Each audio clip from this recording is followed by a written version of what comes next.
Olá, pessoal, sejam bem-vindos ao nosso podcast aqui no E21 Studio, onde nós entrevistamos histórias de sucesso no mercado digital e no empreendedorismo como um todo aqui de Brasília, para contar e para que você possa aprender com resultados tão relevantes, que nós queremos trazer os melhores convidados. Hoje nós estamos aqui com Jonathan Teles, Obrigado. fundador da Engeteles Academy, com mais de 40 mil alunos em diversos países. E ele está aqui para contar um pouco da história dele, como foi essa trajetória no mercado digital, como ele atingiu tanto sucesso e o que ele tem a compartilhar de insights. Jonathan, seja muito bem-vindo. Obrigado aí pelo convite, vai ser um prazer. Perfeito. E para começar aqui, eu acho que ninguém melhor para contar a sua história do que você mesmo. Como você se despertou para esse mercado, para o empreendedorismo, de onde você veio, sua origem, fica à vontade. Vamos lá, cara. Ó, eu sou de Lusiânia. Pra quem não conhece, Lusiânia, ela fica a 50 quilômetros de Brasília, né? Então, nasci, fui criado lá até meus 18 anos de idade. E eu costumo dizer que eu fui criado, eu nasci de fato no ambiente de manutenção. Meu pai era mecânico de ônibus, então desde pequeno eu estava envolvido nesse ambiente de oficina, de manutenção. E com 15 anos eu comecei minha carreira de fato na manutenção. Eu fui menor aprendiz. Para quem não sabe, menor aprendiz é um programa do Senai onde você faz um curso técnico durante um período, faz um estágio em outro período e concilia o seu ensino médio em outro período. Então, de manhã eu fazia o curso técnico em mecânica industrial. À tarde eu ia para a empresa estagiar, estagiava numa indústria alimentícia, e à noite eu terminava meu ensino médio, isso com 15 anos de idade. Então, quando você começa essa trajetória no menor aprendiz, depois que você se forma, a empresa ela absorve parte desses profissionais. Então, na nossa turma tinham 20 pessoas, a empresa absorveu na época ali 5. Eu fui um desses 5. Então, com 17 anos, eu já era mecânico industrial na indústria alimentícia. Então, eu trabalhava ali no terceiro turno, né, no turno da noite, e era responsável ali por manter uma linha de produção operando. Então, a linha de produção quebrava, ia lá, descobria qual que era o problema, sempre trabalhando com manutenção. E nisso eu fui tem uma carreira, né, dentro da manutenção industrial. Geralmente você começa ali como mecânico, aí depois você pode ir pra uma parte mais administrativa, que é a área de planejamento e controle da manutenção, onde você se torna um planejador, um programador, um analista. Ah, você começa a estudar, se envolve com gestão, vira um supervisor de manutenção, coordenador, gerente, até chegar na área como diretor industrial. Sim. Quem segue essa trajetória geralmente mira, né, o cargo de diretor industrial. Fala: "Ah, eu vou estudar, vou fazer uma graduação, uma pós-graduação, para construir a minha carreira e chegar no topo da indústria". E eu pensava assim também, né. E eu comecei a minha graduação em engenharia comecei em engenharia mecânica à época pensando nesse ponto de, um dia me transformar, em um diretor industrial. Bom, assumi o cargo nisso foram surgindo oportunidades, fui mudando de indústria para indústria. Na época, o mercado ele estava bem aquecido nessa questão, de manutenção industrial, faltava profissional, então eu recebia muita proposta de, assumir um cargo já com promoção em outra indústria, então eu consegui fazer vários upgrades na minha carreira num Legal. espaço de tempo muito curto. Até que com 22 anos eu era supervisor de manutenção industrial, acho que na maior indústria de Brasília, a Ciplan, né. Caramba. Então a Ciplan ela tem aí hoje, salvo engano, quase 2.000 funcionários. É a empresa mais antiga de Brasília também. A Ciplan nasceu para poder construir Brasília, né, é uma Que fábrica de legal. cimento. Então, quando eu estava na Ciplan, eh, um dos meus trabalhos era ministrar treinamentos, né. Então eu tinha a minha equipe ali, eu cuidava da equipe de manutenção preventiva da empresa, e todo supervisor ele tem que ter ali ele tem que ser um pouco de professor, né. Uhum. Um dos meus livros, o título é "Não existe melhoria de processo sem o desenvolvimento de pessoas". Então, literalmente, você tem que desenvolver essas pessoas, seja na parte de conhecimento, né, treinando esse pessoal, ministrando aula, seja na parte de habilidades e também na parte de atitudes, que é você desenvolver comportamento, gerenciar ali essas pessoas. Então, eu, quando comecei a ministrar esses treinamentos internos, foi algo que eu comecei a gostar muito. E eu não sabia que eu poderia monetizar isso de alguma forma, né, e nem tinha essa pretensão. Como eu disse, eu tive vários upgrades muito rápidos na minha carreira, então, eu estava ganhando, por exemplo, X, recebi uma proposta para ganhar 2x, aí depois saía dessa empresa, ia para outra empresa e acontecia a mesma coisa, então eu dobrava meu salário muito rápido. O que aconteceu? Chegou um período que eu ganhava muito bem nessa época com 22 anos, só que não sobrava R$ 1 no final do mês. Tudo que, entrava, eu gastava. Uhum. E eu falei: "Cara, eu preciso de uma forma de fazer uma renda extra". E isso começou a bater na minha cabeça, eu tenho que arrumar uma forma de fazer uma renda extra. E eu fiz uma lista, eu lembro que eu peguei um dia, eu fiz uma lista, assim, de, tudo que eu consigo fazer. tudo que eu gosto e tudo que alguém pode me pagar para fazer. Então essa lista ela ficou lá com mais de 100 coisas. E detalhe, o que que eu me considero bom para poder, tipo, vender isso, né, enquanto produto ou serviço? E surgiu ali várias ideias, né. E surgiu ali um tópico que era ministrar treinamentos, né, criar treinamentos. Eu falei: "Cara, será que é uma boa, né, de colocar isso no mercado?" Eu vi que na minha área, quando eu comecei na área de planejamento e controle da manutenção, não tinha muito, curso voltado para a área. Eu tive que aprender meio que na raça, estudando sozinho, estudando por conta própria. O que tinha eram alguns livros, então, falei: "Cara, e se eu lançar um curso de planejamento e controle da manutenção?" Porque eu tinha, conhecimento quase de 10 anos já de experiência prática para lançar esse curso. Foi algo que eu estava estudando há muito tempo, justamente pela demanda que eu tinha no meu dia a dia de trabalho, e eu falei: "Cara, eu vou lançar um curso de implantação do setor de planejamento e controle da manutenção". Até então eu não conhecia o mercado digital, não sabia que tinha como fazer um curso online, achava que curso online era uma coisa muito maior do que realmente é, e fiz uma turma online. Então, aí pensei no produto, depois pensei na empresa. Falei: "Cara, nome", peguei ali algumas variações de engenharia com meu sobrenome, saiu Engeteles, né. Aí fui lá, fiz logo, que daí aquela coisa toda, identidade visual, fiz um site, fui lá, aluguei um espaço, falei: Bom, vamos colocar gente agora para fazer esse treinamento". E comecei a minha saga. Eu lembro que eu fiz a pesquisa no Google: "Como divulgar um site". Quando eu fiz essa pesquisa, Isso quando? De período? cara, isso 2015, 2015. Aí eu lembro que nessa época, quando eu fiz a pesquisa, eu encontrei com o Érico Rocha, né, que, para quem não sabe, Érico Rocha acho que foi um dos maiores nomes do mercado digital até hoje, foi o que introduziu essa questão do que a gente conhece hoje como marketing digital. E eu comecei a estudar ali algum conteúdo do Érico Rocha, comecei a ver como as coisas funcionavam, peguei o conteúdo gratuito dele, não cheguei a assinar a forma de lançamento, porque para mim naquela época era muita grana, não tinha como. Peguei ali o que ele tinha de conteúdo gratuito e comecei a aplicar. E eu lembro que a nossa primeira turma, ela fechou com 7 pessoas presenciais, né, era um curso de final de semana, sábado e domingo, 7 pessoas. E eu comecei a fazer essas turmas presenciais, né, todo final de semana. Então, tirava ali a cada mês, tinha 2 turmas presenciais e esse curso ele foi se popularizando. E antes o alcance das redes sociais orgânico, né, era muito bom, então a gente não precisava gastar quase nada com tráfego. Então eu postava uma coisa no LinkedIn, no Facebook, no Instagram, Instagram um pouco mais depois, mas Facebook e LinkedIn viralizava muito rápido e tal.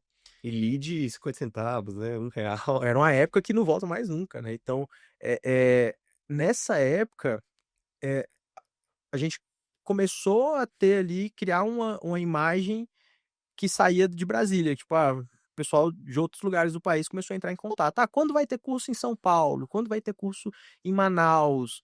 E a gente não tinha, nenhum tipo de pretensão de fazer curso fora. Até que um dia eu recebi ali uma mensagem.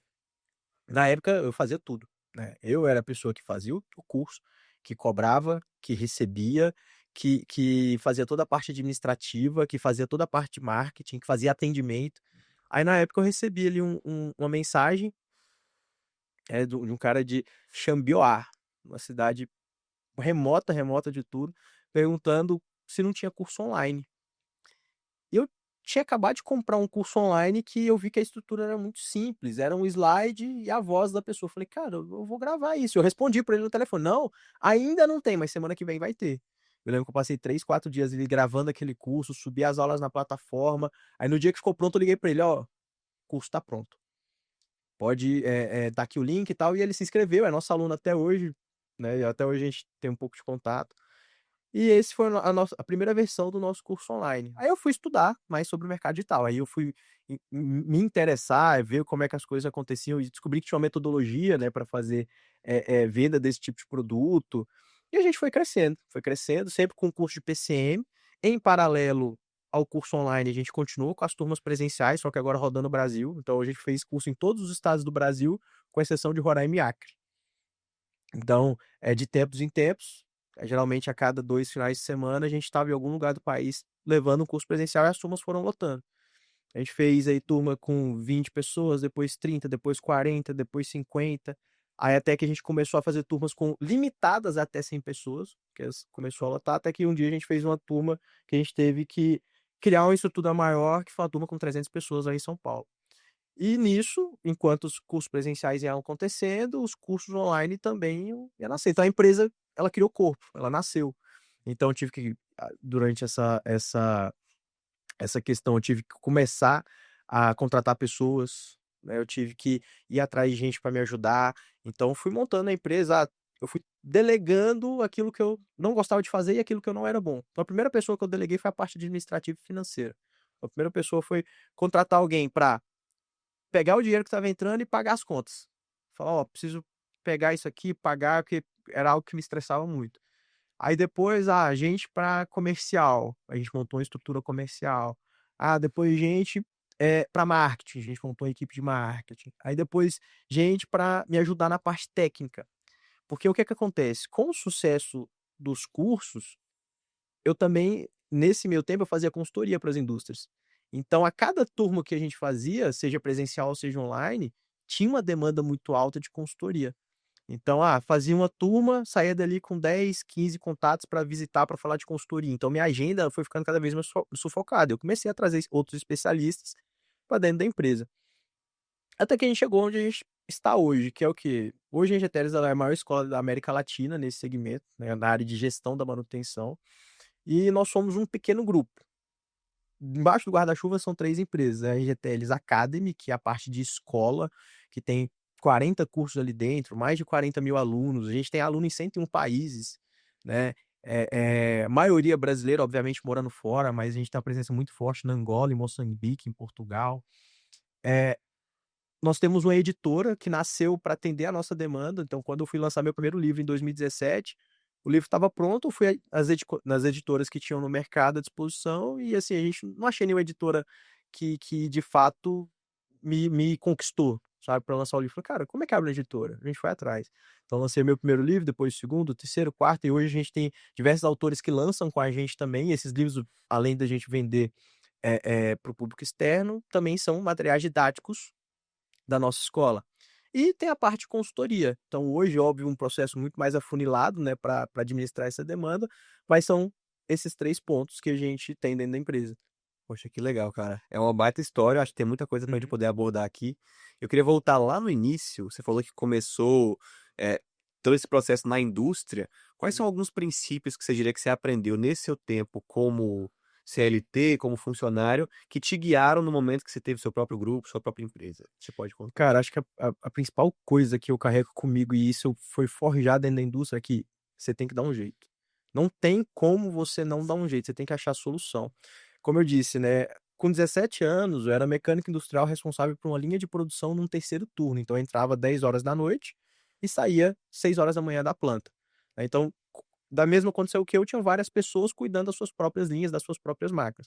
A minha linha especificamente, ela produzia R$ 150.000 por hora de funcionamento.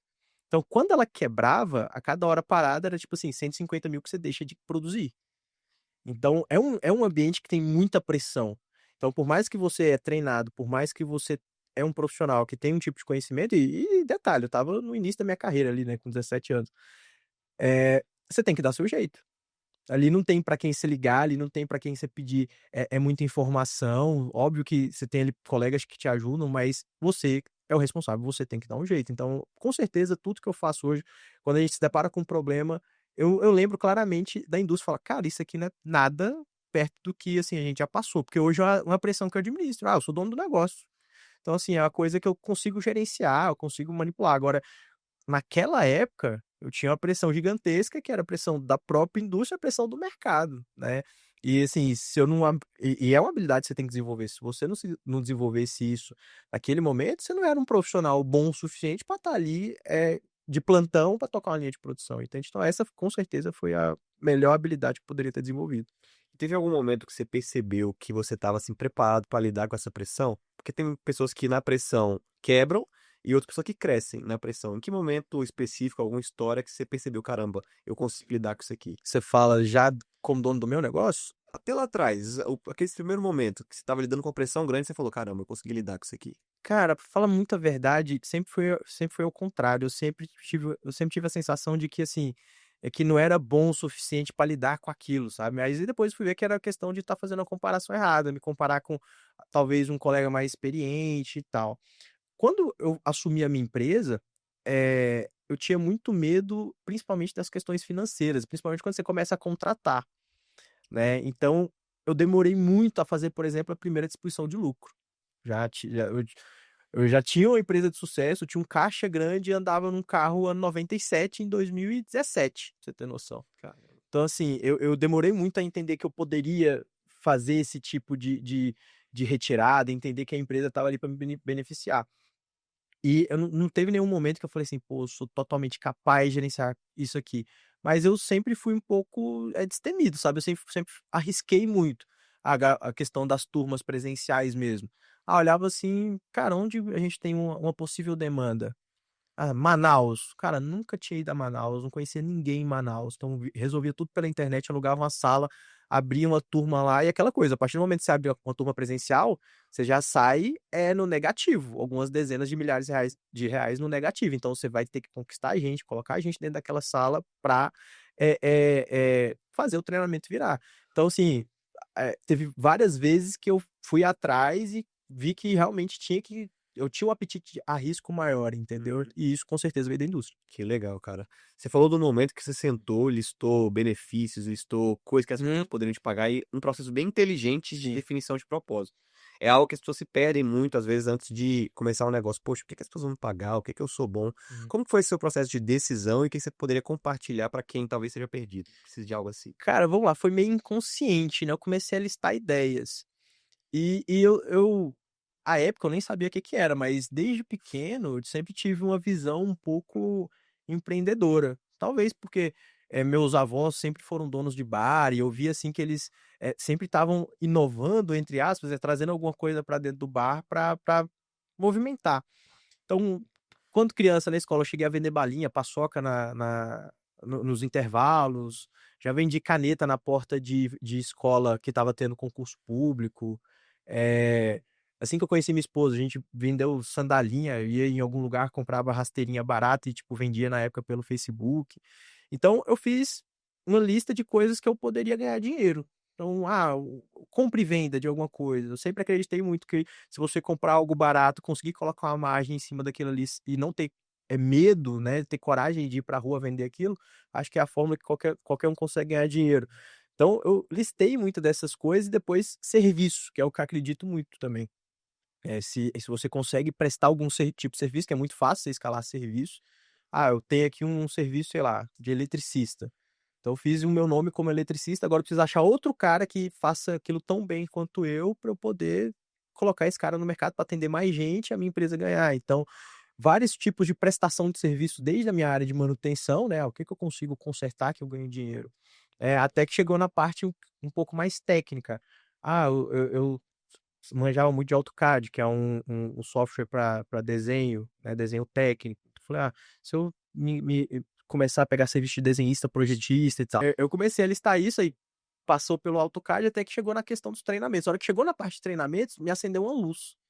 Porque realmente, igual eu falei, eu listei coisas que eu poderia fazer, coisas que alguém poderia me pagar e coisas que eu gostava e era bom. Eu falei: "Pô, eu gosto de dar treinamento e a galera elogia". E assim, por mais que eu eu me sentisse muito inseguro nos primeiros, assim, a galera falou: "Não, você tem uma didática boa e tal". Eu falei: "Pô, vou tentar isso aqui". E também porque era uma das coisas que tinha um menor risco também, eu não precisava investir muito para começar a fazer, Já sabia. sabe. Era uma coisa que de tudo que eu listei foi o que tinha menor risco. E por que a engenharia? Antes de tudo isso, por que você escolheu a engenharia? Cara, eu não escolhi muito. Eu, na verdade, meio que aconteceu. Escolhido. Na verdade, era pra eu ser nutricionista, cara. O Caramba. que que acontece? Como eu disse, eu nasci dentro de oficina mecânica, então eu cresci igual Lusiânia, eu vim de família pobre. Meu pai era mecânico, minha mãe dona de casa. Então, as férias, meu pai, a gente não viajava, ele me levava para trabalhar com ele na oficina, e era o que eu gostava de fazer. Com 15 anos, por conta desse ambiente que meu pai vivia, ele ficou sabendo ali, né, os amigos dele, pra qual eu estava trabalhando, descobriram essa questão do Senai, que estava inaugurando em Lusiânia, aí eu fui. Só meu avô, eu lembro do meu avô falar: "Ó, vai lá, faz esse curso, que isso aí vai ser bom pra você vai estudar. Porque meu pai, quando meu pai faleceu, eu tinha 12 anos. Então, meu avô, ele tinha uma preocupação de eu virar vagabundo. Ah, tem que arrumar alguma coisa pra esse menino fazer, né? Aí ele pegou, vai lá, faz, você vai estudar, vai trabalhar, não sei o quê. E eu fui. Aí quando eu entrei na indústria, igual eu te falei, tinha a escadinha, falar, pra eu crescer eu tenho que fazer isso. Então eu não fui, nunca parei pra pensar nisso. O caminho já Foi tá acontecendo. trilhado aí. E essa questão do nutricionista, eu lembro que no último dia de aula do ensino médio, no terceiro ano, né, uma professora falou assim: ó, hoje é o último dia de aula, então vocês escrevam na camisa aí de vocês o que, que vocês vão prestar vestibular. E eu lembro que pô, engenharia mecânica. Aí eu escrevi lá. Aí essa mesma professora falou assim: ó, você sabe que você. Aí ela falou um pouco sobre carreira e tal. E se não tivesse engenharia mecânica, o que, que você faria? Na hora eu não pensei muito, escrevi nutrição. Eu treino já tem desde os meus 14, 15 anos, e na época eu era meio que rato de fórum de internet, Orkut e tal. Fazia dieta na época que não era bonito fazer dieta, na época que não era modinha fazer dieta, era um assunto que eu gostava muito, Uhum. sabe? E eu falei, pô, vou ser nutricionista, escrevi lá. Então, quando eu fui fazer o vestibular, tinha duas opções: engenharia mecânica ou nutrição. Aí eu acabei passando para engenharia mecânica, comecei a estudar, enfim. Mas, como eu disse, não cheguei a escolher, fui escolhido. Massa, poxa, que legal. E você falou do esporte aí, né? Você Aham. falou do esporte, sempre esteve presente. Como é que isso impactou sua vida, seu caráter, princípios que você aprendeu no esporte? Pra Cara, praticar algum além da musculação? então, eu sou atleta de jiu-jitsu. Hoje eu sou. A orelha denunciando. Denunciou. É, o jiu-jitsu, ele apareceu na minha vida muito cedo, mas eu só fui cair de cabeça no jiu-jitsu há 4 anos atrás. Hoje eu sou um atleta quase que semi-profissional de jiu-jitsu. Eu não posso falar que sou profissional porque eu não vivo disso, mas eu vivo a rotina de um atleta profissional, que é o quê? 3 treinos por dia, participo das principais competições que tem no mundo, igual semana que vem tô viajando para competir o Mundial na Califórnia de Jiu-Jitsu. Mês passado competi o Campeonato Brasileiro, já fui bronze pan-americano de jiu-jitsu. Então, hoje eu levo muito a sério. Não dá mais para chamar de hobby, porque é algo que eu levo realmente muito a sério. E o jiu-jitsu ele apareceu na minha vida quando eu tinha ali os meus 11 para 12 anos de idade. Só que eu não comecei a treinar jiu-jitsu nessa época. Eu morava na rua de uma academia de jiu-jitsu, então todo dia eu tava indo da escola, eu voltando, eu passava lá, a galera tava treinando. Eu sempre tive coragem, eu sempre tive vontade de treinar, mas eu nunca pedi pra minha mãe me matricular, porque eu sabia que tinha um custo de kimono, que era. Eu não cheguei a ir atrás da época, mas eu pensava que seria um esporte mais caro, e isso ficou guardado dentro de mim, sabe? Sabe quando você. E também eu comecei, eu fui uma criança gordinha, né? Então a criança gordinha, ela sofre no esporte, ela é difícil ela encontrar um esporte que ela se adapta. Eu comecei vários esportes e parei. Comecei futebol, aí ia lá, comprava chuteira, uniforme, aí, porra, parecia que tinha duas pernas esquerdas, não sabia chutar a bola direito. Parava. Ah, tênis, parava. Ah, basquete, parava. Tentei de tudo, até que chegou um ponto que eu falei assim, ah, não vou tentar mais um, né? E ficou guardado dentro de mim até que eu fiz meus 18 anos, já eu era dono do meu nariz, já ganhava meu dinheiro, vou começar a treinar jiu-jitsu. Comecei, gostei muito, só que a minha rotina mudou. Eu estava trabalhando em Lusiana na época, recebi uma proposta para vir morar em Brasília e trabalhar em Brasília. Nesse período, aí foi no período que eu acabei casando também, tinha conhecido minha esposa, a gente se casou, tinha acabado de me mudar, e o jiu-jitsu saiu da minha rotina. Ok, continuei fazendo musculação. Eu lembro que eu gostei muito, eu treinei a época 3, 4 meses, fiz tudo, né? E sempre me mantive treinando, sempre me mantive ativo, fazendo dieta. Pandemia. Pandemia eu cheguei a 114 quilos de gordura, eu engordei muito. Uma época que eu comia besteira todo dia, eu bebia todo santo dia, né? Porque, como eu falei, o nosso negócio tinha eventos presenciais, né? Então a gente tinha. Loucura, né? Eu lembro que um dia nós tínhamos 6 turmas presenciais vendidas, lotadas. Aí quando saiu aí o primeiro lockdown, eu lembro de um dia sentar e passar o dia inteiro fazendo transferência bancária e ver a conta esgotar, tipo, até chegar, tipo, a quase zero, assim.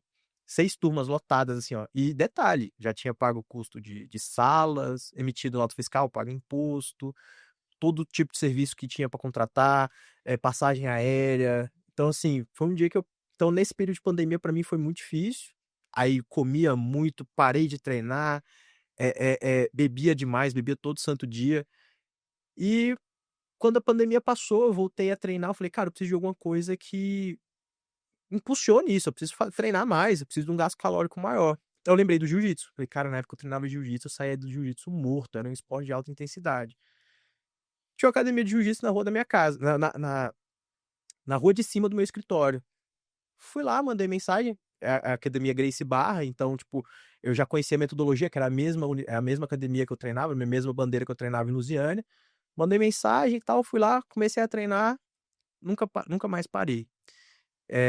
Fiz uma amizade muito boa com o meu professor, hoje ele é meu sócio, eu tenho parte da academia junto com mais outros 3 sócios. E nesse período, assim, que eu voltei, eu me inseri no mundo das competições. Aí foi paixão à primeira vista, cara. Então hoje o jiu-jitsu ele consome 4 a 5 horas do meu dia, Cara, falando como atleta, né, tipo, em relação a treinos, coisas específicas de atleta, e também por conta agora de ser sócio da academia também sim. é business, né, virou parte do meu dia a dia também. Eu imagino que para isso ser possível, você precisou fazer muitas delegações ao longo do processo da Uhum, sua empresa. Você falou até que demorou para ter coragem para fazer isso, caixa uhum. e tudo mais. Como é que foi esse processo de decisão e que lições você tirou assim que qual o momento de delegar, qual é o melhor momento para delegar, como erros que você cometeu, delegação. O que que você tem a dizer sobre isso? Cara, vamos lá, eu demorei muito a contratar por medo, né, aí quando eu contratei mesmo com gente pra fazer, eu sempre fui muito centralizador. Tinha coisas que eu sempre centralizei porque eu ficava com medo da pessoa não fazer da forma que eu faria. Eu vi o tanto que isso é idiota hoje, porque, pô, ainda bem que ninguém vai fazer as coisas da mesma forma, né.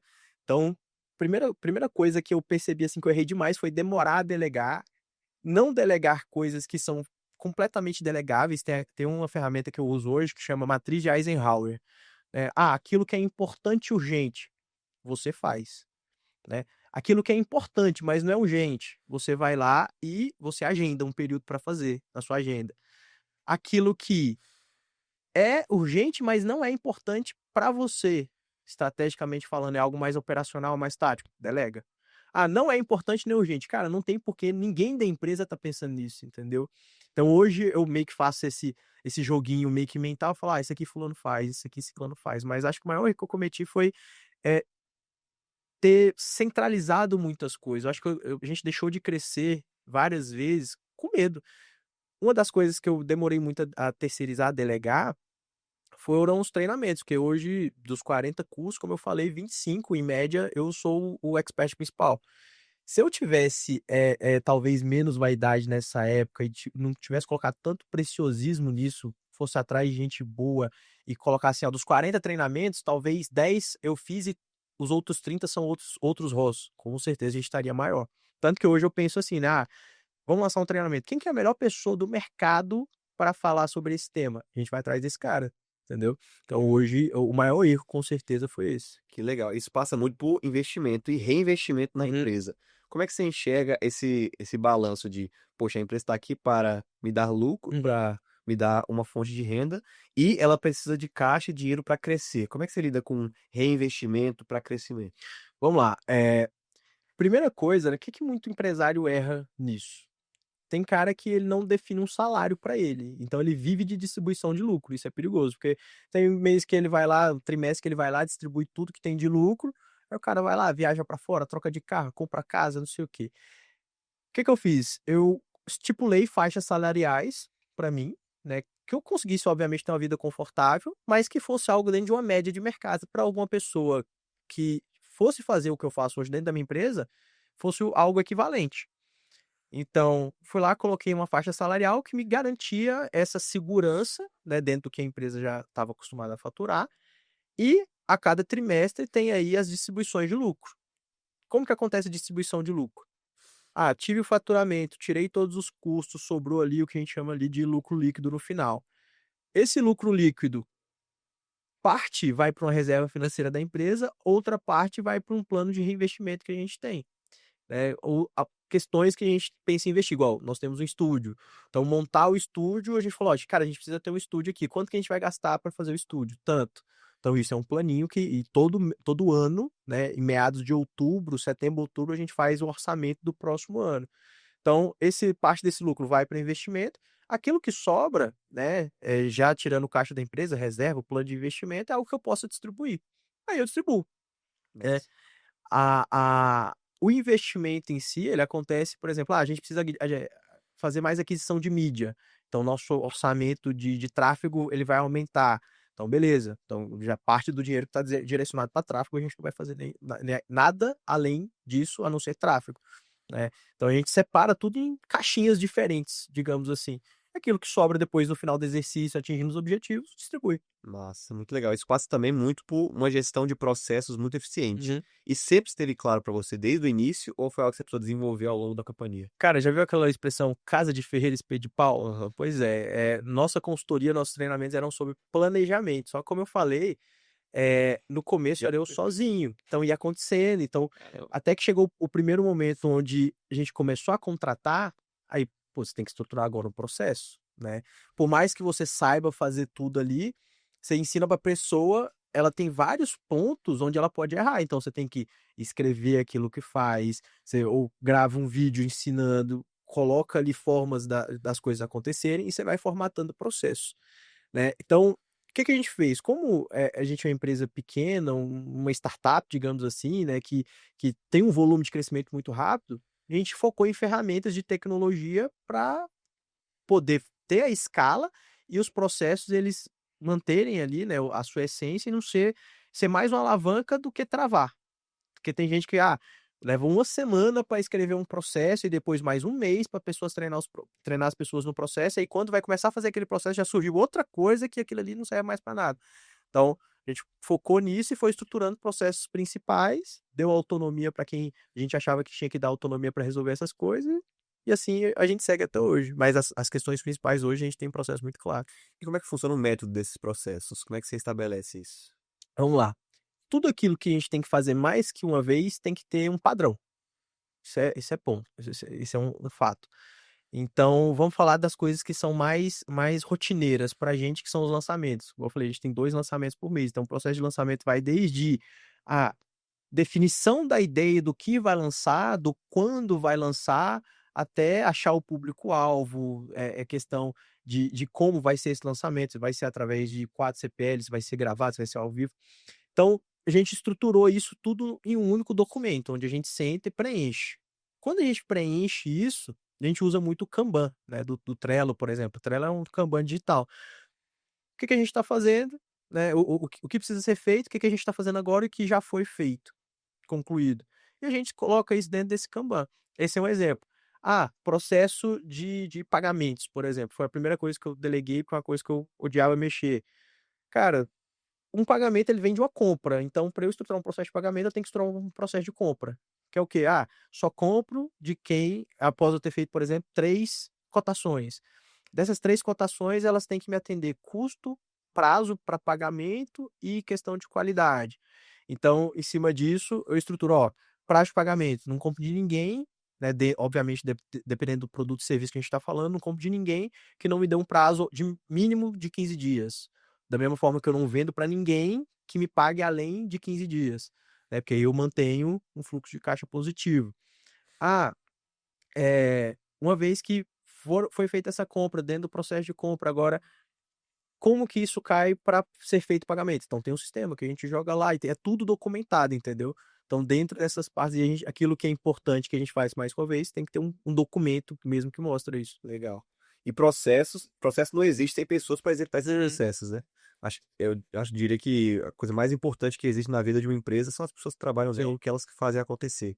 Você falou do processo de contratação que demorou, mas como é que você lida hoje com liderança, com seu time, estabelecer lideranças dentro da empresa? Como é que você estabelece esses processos com as pessoas? Pois isso é tão importante que é o título do meu quarto livro. Não existe melhoria de processo sem o desenvolvimento de pessoas. Existem vários estilos de liderança. Para escrever esse livro, eu estudei sobre esse tema quase 10 anos, assim, fazendo a pesquisa para publicar o livro à época. E tem vários estilos de liderança, cada líder vai se adaptar a algum estilo específico, mas todos eles começam pelo exemplo. Então não tem outra forma de liderar a não ser começando pelo exemplo. Você tem que ser exemplo máximo de tudo aquilo que você cobra da sua equipe. Sua equipe não é pontual. Você tem 10 pessoas na sua equipe, as 10 não são pontuais, você com certeza é o 11º, né. Sua equipe ela não é caprichosa, com certeza você é um cara que não é caprichoso. Então, tudo começa pelo exemplo. Então, hoje, por mais que a gente erre muito, né, nesse sentido, com certeza a gente tenta ser exemplo. Então, quando você é líder numa empresa, você é o primeiro a se sacrificar, você é o primeiro a assumir a responsabilidade. Quando alguém acerta, você tem que ser o primeiro a ir lá e reconhecer.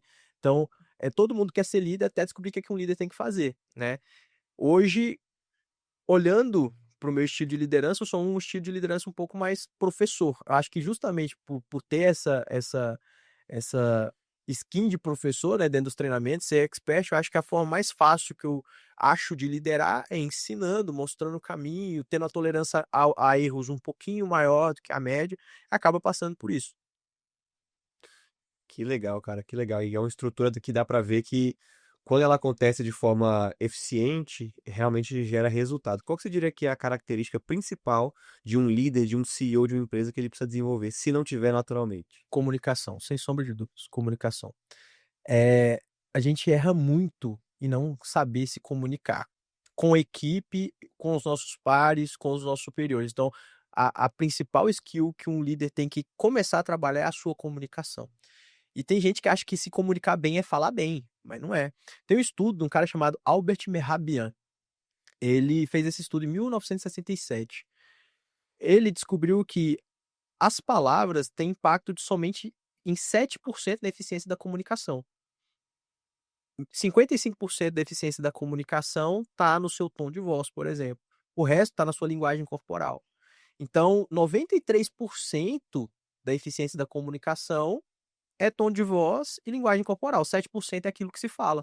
E as pessoas, elas colocam muito peso, né, naquilo que se fala e pouco peso no como fala, quando fala, para quem fala, em que ambiente fala, né. Então o líder ele tem que saber se comunicar nesse sentido, que é o quê? "Ah, eu vou passar uma mensagem, agora eu vou me certificar que aquele meu colaborador ele entendeu a mensagem. Agora eu vou me certificar que a minha mensagem ela foi impactante o suficiente para tirar ele da inércia", por exemplo. E tem líder que, não sabe, simplesmente não sabe conversar. Aconteceu alguma coisa que é um problema, só que o cara ele não tem controle emocional, vai lá, chama atenção de qualquer forma, dá um feedback, é grosso. Então, e como eu vi no ambiente industrial, isso é muito nítido, sabe. Assim, o líder que ele se comunica bem, ele conquista os colaboradores têm mais respeito. Aquele cara que é mais bruto, mais chucro, que, assim, se comunica mal, ele vai criando uma repelência, digamos assim, dos colaboradores. Então, a principal skill, com certeza, é a comunicação.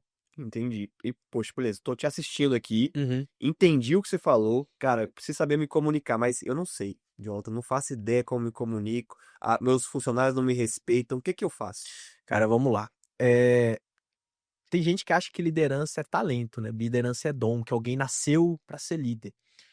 Não é. O que acontece é que tem pessoas, devido ao ambiente que nasceu, devido às oportunidades que teve, devido à forma que foi criado, desenvolveram desde cedo habilidades que são importantes para um líder, por exemplo, comunicação. Tem gente que se comunica bem, né, desde sempre, é aquele cara que, pô, precisa apresentar um trabalho na faculdade, todo mundo: "Ah, coloca fulano que ele fala bem". Por quê? Você desenvolveu isso ao longo da sua carreira. Comunicação é algo muito difícil, porque você tem que se expor e ninguém gosta de se expor. Então a primeira coisa é, estuda sobre. No YouTube, com toda certeza, você vai ter uma enxurrada de bons materiais de pessoas especialistas no tema, falando sobre comunicação.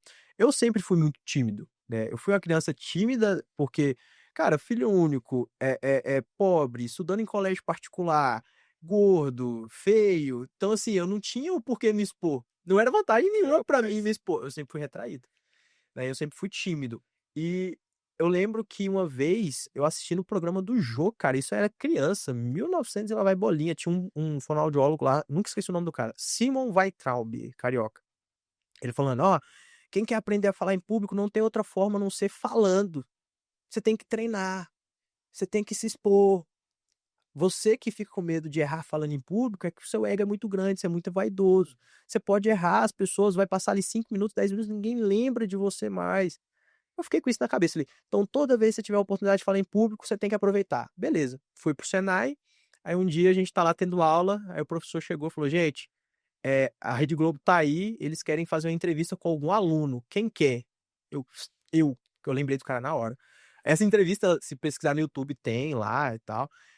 Fiz a entrevista, foi a primeira vez que eu falei pra uma câmera. Naquela época eu não faria ideia com o que eu ia trabalhar, né? Hoje, olhando para trás, fala, caraca, isso foi importante, porque você vai perdendo o medo. Você que grava conteúdo, você que mexe com expert, você sabe que tem gente que, pô, fala para 1.000 pessoas dentro da sala, mas você coloca a câmera na frente da pessoa, ela trava, né? Isso acontece muito. Então, falando de comunicação para melhorar, você tem que perder o medo e começar a se expor, né? Ah, você vai falar de um tema mais técnico. Estrutura aquilo que você vai falar, pesquisa, não deixa para você pensar assim, ah, eu sei do assunto e chegar lá e tentar conversar, se organiza, mas primeira coisa, se expõe. Estuda e se expõe, estuda e se expõe. De tanto você repetir, uma hora você se pega se comunicando bem. Entendi. Cara, quando a gente fala de comunicação, você tem um negócio online, né? Uhum, Um negócio online, ele não existe sem comunicação. sim. Você precisa falar para que ele aconteça. Como você equilibra essa escala de qualidade no seu negócio online, revestir em Uhum. professores e simplesmente fazer acontecer? Cara, a gente precisa fazer uma live, a gente precisa colocar as coisas para ver. Você prefere mais sacrificando um pouco da qualidade ou manter a qualidade e fazer um pouco menos? Cara, eu prefiro assim, eu tenho um padrão de qualidade bem aguçado para a parte de conteúdo, que principalmente para a parte de identidade visual, qualidade de vídeo, qualidade de áudio. Mas hoje eu tenho isso porque quando eu comecei foi com um microfone de celular, desses que vem no celular, um slide simples que eu mesmo fiz, não sou profissional de design, mas eu fui lá e fiz, eu comecei. Então eu acho que é muito melhor a gente fazer, errar rápido, corrigir, melhorar, do que a gente ficar postergando até falar assim: "Ah, vou lançar o negócio perfeito". Tem uma frase que eu gosto muito, eu não lembro de quem é a frase, mas a frase fala o seguinte: "Se você não tem vergonha do seu primeiro produto, você lançou ele tarde". Então hoje, eu olho assim para o primeiro produto que a gente lançou, e falo: "Cara, meu Deus". Dá vontade de, tipo, ligar pra pessoa e devolver o dinheiro, sabe. Só que ao mesmo tempo tem gente que, na época, mandava depoimento, falou: "Acabei de passar na entrevista de emprego seguindo o que vocês falaram. Pô, tô trabalhando em tal lugar, tô pleiteando a promoção, vou colocar o certificado que vocês forneceram aqui para pleitear essa promoção". Então assim, se eu tivesse, né, procurando o momento certo, uma que talvez eu nunca tivesse chegado, e outra que assim, eu não teria tido essa experiência com essas pessoas, de, uma pessoa ser contratada, outra pessoa ser promovida, outra pessoa ter aprendido e se tornado um profissional por nossa causa, entendeu? Que legal. Quando você começou, era outra história, né? Era outro Uhum. mercado, 2015, você falou Sim, 2016, né? Então, você tem alguns insights vindos daquela época, mas hoje o mercado é muito diferente. muito. Inteligência artificial. A pessoa está começando hoje. Pô, quero começar hoje o produto, quero colocar a minha cara a tapa. O que que você diria que é o 80-20? O principal que ela deveria focar? Execução, execução. Tipo, primeira coisa, acabei de falar, não fica muito tentando achar o momento certo, não fica pensando muito o que que é a coisa certa, vai pra prática e testa. Segundo, seja desenrolado. Não seja aquela pessoa que fica fazendo pergunta que você encontra no Google, no YouTube, no Chat ChatGPT hoje, que todo mundo usa, acho que na mesma proporção que o Google, seja desenrolado para isso, entendeu. Então, foca na execução e quanto mais você executa, foca também, né, na nossa área tem o PDCA, planejar, executar, checar e ajustar. Faz isso, cara, planeja, ok, mas não faça do seu planejamento uma desculpa. Tem gente que: "Ah, eu tô planejando fazer tal coisa". Tá, faça um planejamento orientado pra uma execução rápida. Executou, vê o que que você pode melhorar, melhora rápido. Ajusta, faz de novo, faz de novo, faz de novo. Uma hora dá certo, né, uma hora Qual dá que é esse certo. planejamento que você falou aí? Cara, o PDCA, ele é a ferramenta mais antiga de gerenciamento que existe, da década de 50, mais ou menos. Então, é um ciclo, né, o famoso ciclo PDCA que tem lá Plan, Do, Check, Act. Então, plan, planejar. Tudo que você vai fazer, você planeja. Vamos pegar uma festa, preciso fazer um evento. Vou lá, começa o nome do evento, quem é meu público-alvo, quando, por quê, quais são os riscos, faço lá um planinho de ação, o que, como, quando, onde, por quê, quanto e assim por diante. Tem um plano. Opa, o plano está aqui. Execução. Então, pegar tudo aquilo daquele plano de ação e ir de fato para execução, mão na massa. Pum, fiz o evento aconteceu.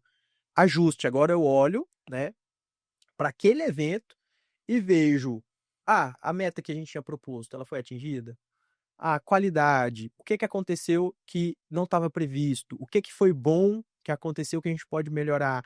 E tem vários tópicos onde você, de fato, tira ali indicadores, é bom que você tenha números para isso, onde você tira essa parte ali, onde você checa e vai para o ajuste. Então, Esse ajuste, ele cria outro plano de ação para melhorar aquela primeira versão. Agora você planeja de novo a segunda edição do evento. Agora maior, melhor, mais bonita, para atingir mais gente. E, cara, o nome disso é um ciclo de melhoria contínua. Isso se aplica a absolutamente tudo que é executável. Então, tudo aquilo que você precisa executar, você vai colocar ali no ciclo PDCA e vai fazer. Igual eu falei, a questão é que tem gente que se esconde no planejamento. O cara que fica planejando, planejando, planejando, planejando, planejando e não executa. Entende? Isso eu vejo muito, cara, acontece bastante. Vamos, você falou sobre planejamento e execução e quando você fala disso, principalmente em negócios online, você precisa testar muitas fontes diferentes, né? Não tem como você viver de um produto só, de um lançamento só. Como é que foi o seu processo de diversificar oportunidades? O que que você identificou que é bom? O que que você identificou que é ruim de fazer dentro do mercado digital? Vamos lá, a gente é muito privilegiado de estar no mercado digital, né? Quando eu converso com outros amigos empresários, sei lá, o cara tem uma padaria, outro tem uma oficina, a gente vê o tamanho da burocracia, o tanto que errar para eles custa muito. Pra gente errar custa muito pouco. Então, assim, a primeira coisa que eu vi que a gente tinha que começar a testar é todo e qualquer tipo de canal de aquisição. Então, testar o cara Meta, né, Facebook, Instagram, YouTube, LinkedIn, TikTok, então testar esse tipo de coisa. Não tomar nenhum tipo de decisão sem ter alguma base de dados. Então, às vezes, por exemplo, como eu sou meu avatar, né, eu sou o cara que estava lá na indústria e queria ser promovido. Então, eu passei por isso. Eu tenho uma percepção, e nem sempre essa percepção que eu construí na minha cabeça é a percepção do meu público. Então, rodar pesquisa. Rodar pesquisa pra gente custa muito pouco. Então, às vezes, estou aqui no Instagram, cara, eu queria Super. saber sobre qual que é o perfil do cara que é planejador de manutenção. Abro um formulário no Google, 10 minutos com as perguntas que eu quero, subo no Instagram, coloco lá, antes era o arrasta pra cima, né? Coloco lá um arrasta pra cima, em 24 horas tem 500, 300 respostas, opa, tem uma matéria-prima aqui para trabalhar. Às vezes até no story, né? Responde aqui, sim ou não. Sim. Então, hoje, pra gente testar e ter informação é muito fácil. É verdade, cara, é verdade. E você, quando você pensa assim no seu negócio, qual você acredita que sejam os próximos passos? Onde vocês querem chegar? Cara, vamos lá. A gente teve uma internacionalização, que não foi intencional. A gente tem 101 países hoje que tem alunos nossos, um aluno certificado nosso. E como eu disse, a maioria desses países são países de língua portuguesa ou são brasileiros morando fora. Então, o nosso próximo passo é começar a criar conteúdo em outras línguas, né? Então, igual eu tô indo para os Estados Unidos semana que vem, já tenho reunião marcada lá com indústrias de lá para entender melhor como é que o perfil do profissional de lá. Porque a gente tem conteúdo, a gente só precisa traduzir e apresentar para essas pessoas lá fora. Então, é muito pra gente, o nosso futuro, com certeza, é internacionalizar isso. Porque no Brasil, assim, a gente, apesar do topo, né, ele não é algo fixo, toda hora alguém pode te alcançar e tal, a gente já sabe que aqui no Brasil a gente já está consolidado. A gente tem, além de manter essa consolidação no mercado, tem que começar a expandir, né? Então, já para o inglês, que é a linguagem universal, e aproveitar o que a gente tem aí de português, talvez o espanhol, começar a internacionalizar isso. E o propósito que você cumpre hoje? Você já tem muitos alunos, já tem muitos cases de sucesso. Qual que você diria, resumindo assim, essa jornada? A pessoa chega em você com que problema? Qual problema você resolve e qual é o resultado final que essa pessoa obtém ao passar pelo seu treinamento, pela sua empresa? Cara, há algum tempo eu ia te falar alguma questão mais técnica, sabe? Assim, o cara ele quer fazer um plano de manutenção para a empresa dele e eu ensinei ele a fazer, ele foi lá e fez. Mas não, hoje o que mais me deixa satisfeito de começar a fazer isso é de provocar uma mudança profissional. Não que eu vou pegar na mão do cara e vou ignorar toda a experiência, a história que ele teve enquanto a dedicação dele enquanto profissional, mas assim, às vezes ele passar por um curso nosso, ele ter ali um passo a passo e ele ter a coragem de aplicar. Quer fazer um curso, estudar, todo mundo faz, né? Você colocar um conteúdo num PowerPoint e falar sobre aquilo, qualquer um faz, mas a cada vez mais eu tento encorajar as pessoas a tirar aquilo da teoria e levar para a prática. Então, nada me dá mais satisfação do que receber depoimento de tipo assim: fiz tal coisa que você falou e deu certo. Ontem a gente teve CPL, né? Então, foi um evento online de 4 dias e muita gente falando ontem: o que você falou na primeira aula eu apliquei ontem e deu certo. Era um evento específico de liderança, né? Jornada Você Mais Líder. E eu falei sobre feedback. Falei, tem gente que não dá feedback para colaborador porque não tem coragem. E expliquei como que o cara dava um feedback. Falei, ó, quem tá nessa, vai lá e convoca uma reunião, dá um feedback profissional. Uma enxurrada de depoimento. Então o impacto ele é muito grande. A gente às vezes não percebe isso. Então, com certeza, hoje é algo que mais me motiva, é me manter encorajando esses profissionais. As pessoas falam que o tanto de conhecimento que nós temos hoje, ainda mais com o IA, é mais um problema do que uma solução, né? Porque com tanto conhecimento você se perde, você fica sem foco. Não, eu estava comentando esses dias com um amigo meu, eu falei, cara, eu tô com saudade de erro gramatical em rede social, erro de português, LinkedIn, agora todo mundo, antigamente a galera não escrevia, né? Agora todo mundo fala bem, escreve bem, e não tem problema nenhum nisso, só que você tem que saber usar, você tem que colocar seu tempero ali. Eu uso muito inteligência artificial todo dia, umas 8, 6 ferramentas que tem contratadas, chat GPT a todo instante, só que você tem que colocar seu tempero, principalmente se a gente tá falando de geração de conteúdo. Você tem que mandar verificar fonte, esse tipo de coisa, né. Então hoje todo mundo tem ferramenta para produzir conteúdo. Conteúdo já foi uma barreira há alguns anos atrás, hoje não é mais. Você não vai falar nada que ninguém nunca ouviu. Sim. Você precisa colocar justamente a sua história, as suas decisões que você tomou. A gente fala muito de decisões. Eu queria falar de decisão. Acho que isso é muito legal quando a gente está falando de empreendedorismo. É um período de muita decisão. Qual foi uma das decisões ou a decisão mais difícil que você já tomou nessa história dos seus negócios? A decisão, caraca, é complicado, hein. Uma das Mas que você assim, lembra. com certeza as decisões mais difíceis sempre são de demissão. Quando assim, você precisa demitir alguém, é algo que eu acho que eu nunca vou me acostumar. Tô indo agora para 10 anos de empresa. Antes, quando eu já tinha cargo de liderança, eu também fazia demissões. Se a gente for somar esses anos, já são aí quase 15 anos, e é algo que eu nunca me acostumei a fazer. Então, sempre tomar a decisão de demitir alguém é muito difícil, mas com certeza a melhor decisão que eu poderia ter tomado, na verdade são duas. Foi investir na estrutura de física que a gente tem hoje, de escritório, que pô, é uma área aí com quase 250 metros quadrados, estúdio próprio, ambiente para 30 pessoas trabalharem tranquilamente e tal. Então foi um investimento alto nisso e com toda certeza isso faz toda a diferença hoje na nossa estrutura. Sim. E também ter conduzido um evento chamado Fórum Nacional de Gestão da Manutenção. Foi colocar ali 300 profissionais em uma sala, investir uma grana. A gente nunca tinha feito um evento desse tamanho. E a gente fez sozinho, dentro de casa, sem nenhum tipo de consultoria, sem nenhum tipo de produtora. Foi lá, fez da nossa forma, fez assim, colocando a mão na massa, não pensando muito, e foi um sucesso. Até hoje, gente, quando vai ter a segunda edição, a terceira e assim por diante. Então, essas foram as principais decisões. Mas principalmente porque a gente sempre teve um apetite a risco maior. A gente, Sim. pra falar a verdade, a gente sempre teve uma vontade maior do que o medo, entendeu? Então, com certeza, foi algo que fez diferença. Cara, isso é um pouco contraintuitivo. Se você parar pra pensar no propósito do mercado digital, é justamente tirar do presencial. Pelo menos ele surgiu com essa Sim. promessa, né? Vamos te tirar do presencial, agora você vai trabalhar de casa, com mais liberdade. E você justamente foi pro presencial, tanto com os eventos, quanto com a empresa. Por quê? Cara, não tem como você ficar 100% distante das pessoas em si nesse mercado.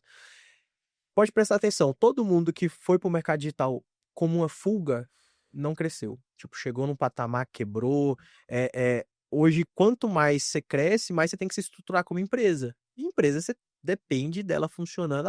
Beleza, tem a questão do home office, tem o híbrido e tal, mas você tem que estar junto das pessoas, entendeu? O negócio ele não cresce sem ter uma pessoa ali perto, você fazendo ali a parte estratégica junto da pessoa, motivando a pessoa. Então, pra gente isso foi muito mais claro, entendeu? Eu tenho, por exemplo, eu tenho um escritório na minha casa, um home office montado lá da forma que eu sempre sonhei em ter. Posso contar nos dedos as vezes que eu usei. Com certeza menos de 10 vezes foram. Por quê? Cara, eu produzo mais junto do meu time, eu produzo mais dentro do meu escritório. Eh, Às vezes você, no dia a dia ali, você se esbarra com um problema que cada um, para uma pessoa é um problema grave, mas cada um dando uma ideia, aquilo ali transforma num problema simples. A questão dos treinamentos presenciais, desde a pandemia a gente não fazia um treinamento presencial. Em março a gente fez, as vendas esgotaram com quase 2 meses de antecedência do evento. Então, assim, e quando você vai pro evento, a hora que o evento acaba, você fala: "Meu Deus, como eu não percebi tal coisa". Você tem muita ideia, você tem muito insight. Seu cliente, por mais que é um cliente digital, tem cliente que tá com a gente há 10 anos. Toda vez que a gente lança um produto, o cara compra, ele tá junto. Seu cliente quer te conhecer. Então tem que sair do âmbito do digital e, de fato, ir pro âmbito mais de encontrar as pessoas olho no olho, né? Gente tem muito apego, né? Eu observo, você falou sobre pessoas que quebram e tudo, é muito pelo apego a um modelo que funcionou, Uhum. mas as mudanças são muito rápidas, né? Então, a gente tá caminhando pro final aqui, o Jonathan tem alguns compromissos aqui, infelizmente não vai poder ficar mais com a gente, mas o que que você diria um pouco sobre essa questão do apego e sobre desapegar e testar novas coisas? Cara, quando eu comecei, eu sempre tive muito um erro de errar, mas não era erro pelas consequências, era meio que uma vaidade, né? Porque geralmente quem vai para o mercado digital, hoje não, hoje isso é muito claro, né? É bonito, né? Todo mundo quer ter um Instagram bonito, todo mundo quer falar bem. O digital hoje, algumas pessoas associam, né, a crescimento, a riqueza e tal. Mas na minha época, quando eu saí de uma empresa consolidada, com a carreira onde eu tinha literalmente um plano de carreira escrito, que era só eu fazer o que estava no papel, que eu teria as minhas promoções alcançadas dentro da indústria e tal, eh, naquela época você era muito julgado, né, família, amigo: "Você é louco, fazer vídeo pra internet, vai virar youtuber". Então, assim, as pessoas elas têm muito medo disso, não pelo medo da consequência do erro, que é o quê? "Pô, vou perder dinheiro, não vou ter condições de pagar as contas".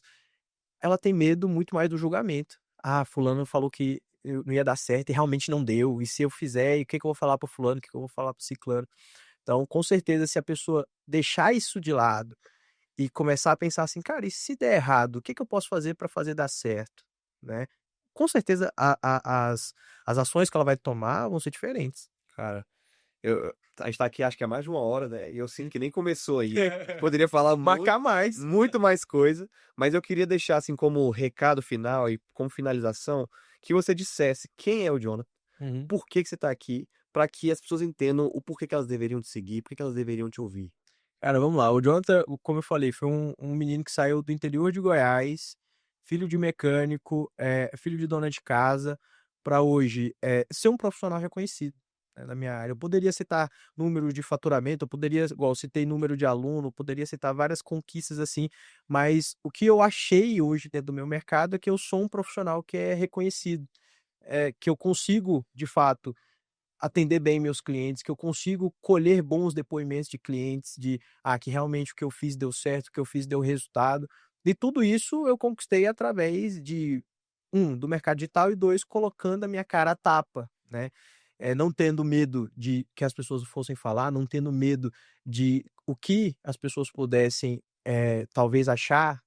Eu falei: quando você começa a criar conteúdo, "Ih, virou blogueiro, ih, não sei o quê".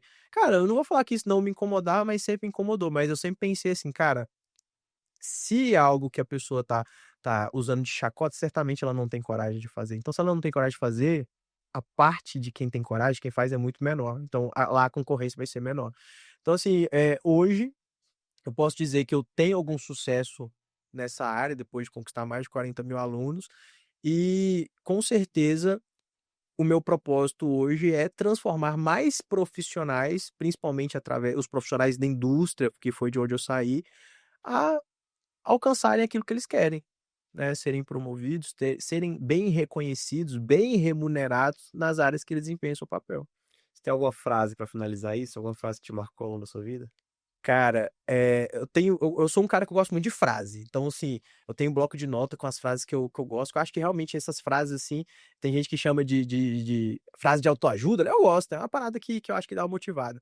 Mas, atualmente, uma frase que eu tenho pensado muito é: "Pressão é um privilégio, pressão é um privilégio". Ninguém pressiona o fraco, ninguém pressiona uma pessoa que sabe que não entrega, ninguém chuta cachorro morto, então pressão é um privilégio. Então toda vez que eu me sinto pressionado de alguma forma, eu: "Putz, pressão é um privilégio".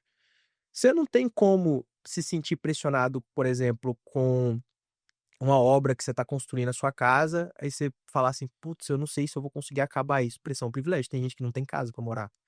Ah, PVA do carro. Putz, eu tenho PVA porque eu tenho um carro para andar. Putz, escola das crianças tá caro. Cara, você tem filhos, esses filhos certamente estão bem alimentados, eles estão estudando em escola particular, pressão, privilégio. Então acho que, como eu disse, várias frases elas em momentos da vida, elas marcam muito, e nesse momento o que eu tô pensado muito é pressão, privilégio.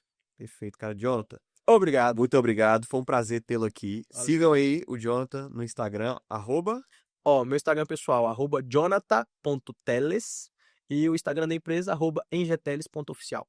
Então sigam aí, tem vários insights como desse alto nível que nós vimos aqui constantemente há muito tempo. E esperamos vocês nos nossos próximos episódios com outros convidados. Jonathan, muito obrigado. Obrigado. Um abraço. Valeu. Tchau, tchau.